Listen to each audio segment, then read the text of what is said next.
Boo. So, Daredevil Born Again season finale, season 2. This was actually one of the best single episodes I think the series has had. And that's saying a lot because it's hard to compare it to Netflix because those episodes, I think, have a nostalgia factor for us now because they came out long enough ago before the Born Again seasons. However, I think this episode, it reshapes the world of Daredevil, not just for this show, but it affects characters that could very well affect other characters within the MCU. This show set up, or I think this finale set up more side stories for more characters than most of Daredevil's previous finales. A lot of the finales is a finale for the show's characters. This felt like an MCU finale into what's coming next. And I think it's very exciting. I mean, there's some very exciting directions that we're going in with some of these characters. Or at least, I would argue, with most of the characters. So, we open the episode with the courtroom scene, which I think is interesting because you go into a finale, a lot of Daredevil's finales have been explosive, non-stop action finales. But this, starting off in a courtroom, I felt like it kind of set the tone for what this is all about because Daredevil's able to be himself in the courtroom and still be Daredevil, sort of in a sense, going after Fisk while Fisk is on the stand. So while trying to defend Karen, he calls Mayor Fisk to the stand, and this is where Matt Murdock is trying to call him out on certain things. And he's trying to do it as lawyer Matt Murdock, not as Daredevil, but we're starting to get an eerie sense that he's about to risk it all for Karen Page. And I think this just goes to show that their love story has evolved from their love being like this side story in previous seasons to now it's almost like it's his very being. It's what he's fighting for now. He has something to fight for, and it's really nice to see. So I think that plays into this finale extremely well, given what ends up happening next. And so during this court hearing, he's basically, Matt Murdock is basically getting the point across to the people watching online with the cameras, to the courtroom, to Fisk. He's basically making the point, Fisk is probably done all these things, but there are no witnesses, but Daredevil would be a witness. So he makes that perfectly clear until the court, everyone agrees, yes, Daredevil would be witness to all of this, but he's not here. So Matt Murdock's like, all right, I'm Daredevil, and Fisk did all of this. Now that's an oversimplification of what happens. It's done in a very climactic way. And the way it's handled is just really interesting. The idea of him talking to Fisk about, maybe Daredevil would have answers. Don't you think Daredevil would have answers on this? And Fisk is like, I would invite this way of thinking. He's basically like, fine, if you want to screw yourself, screw yourself. Fisk doesn't believe that Matt becoming Daredevil would really make a difference in this court case, but it does. And so not only does he reveal himself as Daredevil, because of the court being a mess, Karen Page is released. She's automatically released. The governor steps in, tells Fisk, you need to pack your things. He says, well, there's a process of things, so just hold on a minute. Fisk is not wanting to let go of being mayor. And Jessica Jones is also here threatening him.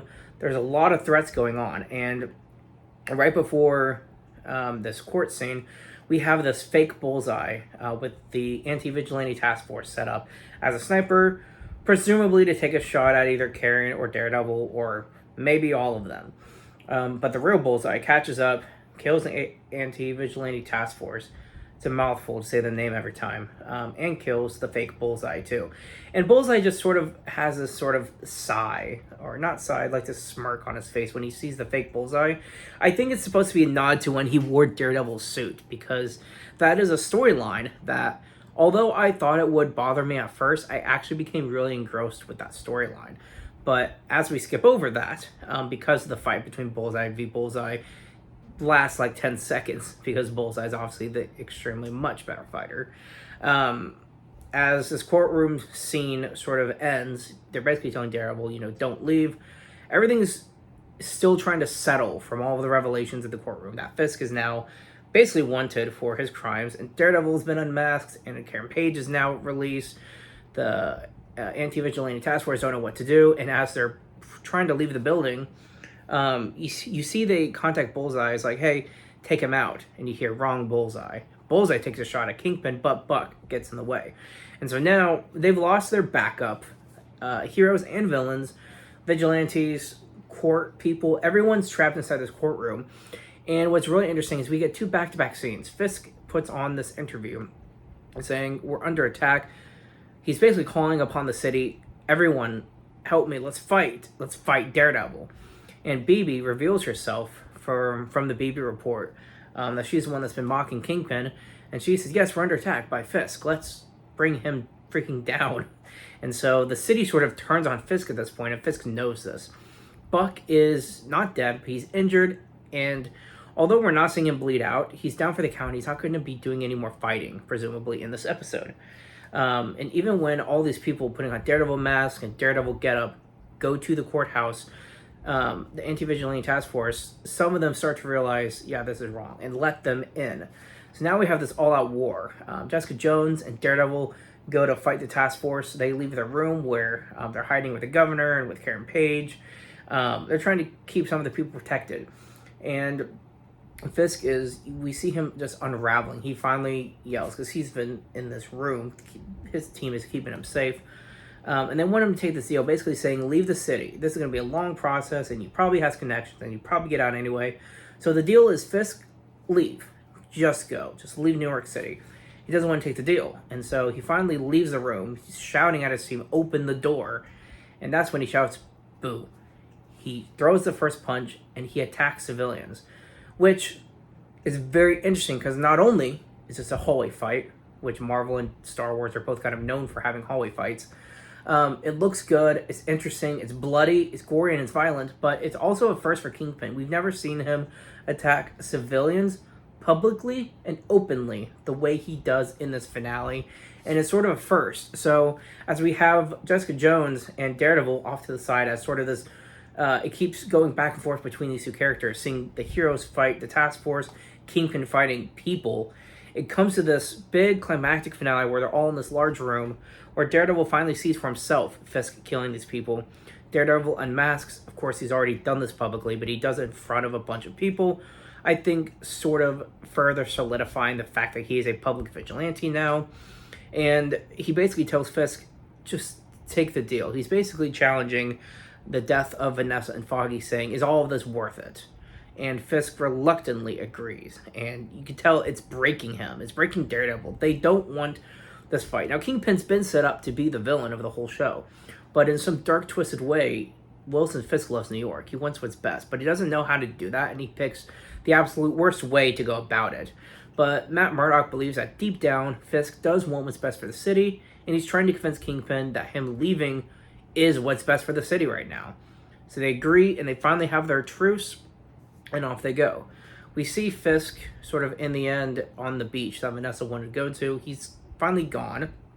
And then we get the task force is in prison. They end up all getting arrested. And we see Matt and Karen sort of just at this restaurant. We hear the sirens. Matt gets down on his knees, and the police show up to arrest him. And so I have enjoyed this finale up until this point. I didn't not enjoy this part. I think the confusing thing is that Fisk got to go free and Matt didn't. But I think it's less of a, how would this technically happen if it were real? I don't think that's the viewpoint we should have. I think the viewpoint is furthering the characters into the MCU. I know there's a comic that everyone's referencing, Devil's Reign. I'm not a comic book guy, but I know there's a storyline with Matt Murdock in prison, and that is presumably the storyline they will possibly be following with this now. So that opens up possibilities. And then not having Fisk arrested, I think Marvel wants to have him face off against Spider-Man one day. Or if it's not that, keeping him around, yes, it's becoming a bit of a stretch, but he's also such an incredible actor. I think I can forgive the repetitive storyline because he delivers each and every time. So if they can give him something, I think they can still keep it interesting, even though the villain going free and the hero in jail doesn't really make sense. But I think it gives Daredevil the option to at least appear in Spider-Man. It gives him the option to start off in prison in the next season, and I'm sure he'll be out in the first 2 episodes at least.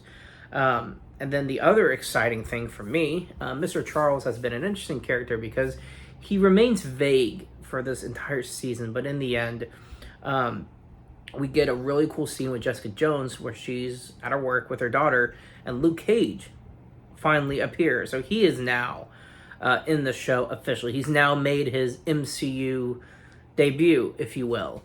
And he's telling her, she's asking, "Are you back for good now?" And he said, "Mr. Charles, I guess, found someone else." Then we cut over to Mr. Charles with Bullseye. So Bullseye finally gets, I think this is his redemption. We know Mr. Charles is in some form or fashion working with Allegra Day something Fontaine, longest name ever. We know he's working with her in some kind of way. So could Bullseye end up on New Avengers? Could he be part of this Heroes for Hire storyline that supposedly Mr. Charles is a part of? Or is he just Mr. Charles's new assassin? Either way, Bullseye getting more story is interesting to me because he's been such an interesting character this season. I really love when the storytelling goes from absolute villain to what if he's more than that, to now fans are hyped for him, are rooting for him, and now he's given more story and he's on this redemption arc. I think the idea is just so fascinating, and I really love the way it's handled, especially.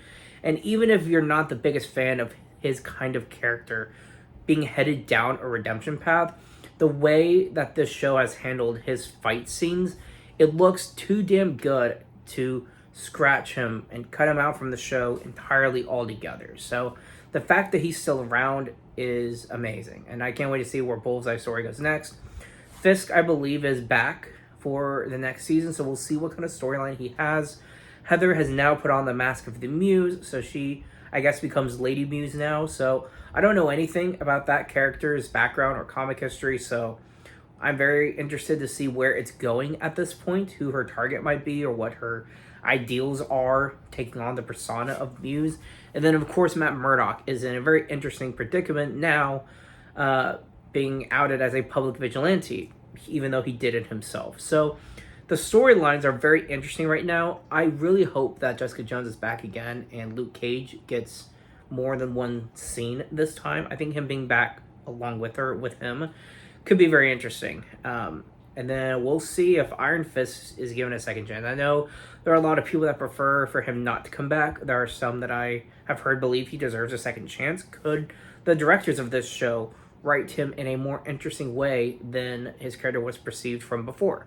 Who knows? I think it's worth at least thinking about. I think it could be cool if he got a second chance. To see the four Defenders again on screen, especially in the MCU now, I think it could be very cool. But it just depends on what's going to end up happening. We don't really know anything about Season 3 other than a little bit about who the cast is, and that Heather is now Lady Muse. That's about all we know.